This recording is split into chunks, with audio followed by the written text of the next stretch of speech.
dogovorili se da damo 7 dana vremena svim poslanicima da daju neke svoje komentare na ovu radnu verziju i da se ponovo sastanemo kad bi mogli imati i ovaj zakon o prijestolnici u formi nacrta.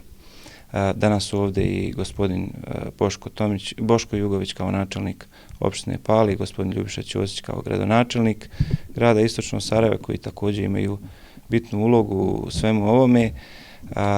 Ići ćemo kroz formu zakona da Palama damo ono što Pale zaslužuju. Znamo da je na Palama na neki način rođena Republika Srpska, rođene institucije Republike Srpske i smatram da Pale zaslužuju jedan ovakav zakon, jedan ovakav status.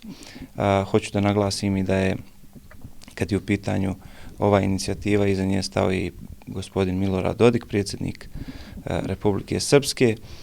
Znate da smo prije 7 dana imali i debatu, odnosno tribinu na ovu temu.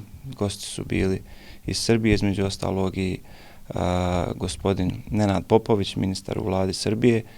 Tom prilikom obećao je da će vlada Srbije stati iza ove ideje u smislu da će vlada Srbije finansirati jedan objekat na Palama koji će upravo služiti ovim potrebama i svrsi prijestolnici, Pala kao prijestolnici.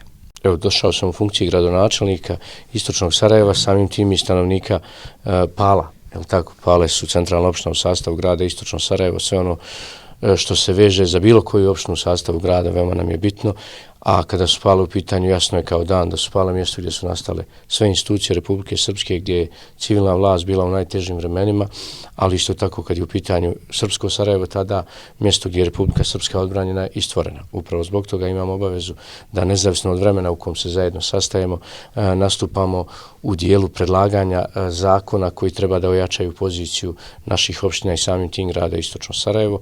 Ono što je naš stav jeste da ovaj zakon o prijestolnici Republike Srpske mora biti praćen i izmjenama i dopunama zakona o gradu Istočno Sarajevo, u koji će također se unijeti odredba da su Pale kao prijestolnica sastavni dio grada Istočno Sarajevo. Mislim da to daje jedan značaj i težinu kako opštini Pale, tako i cijelom gradu Istočno Sarajevo.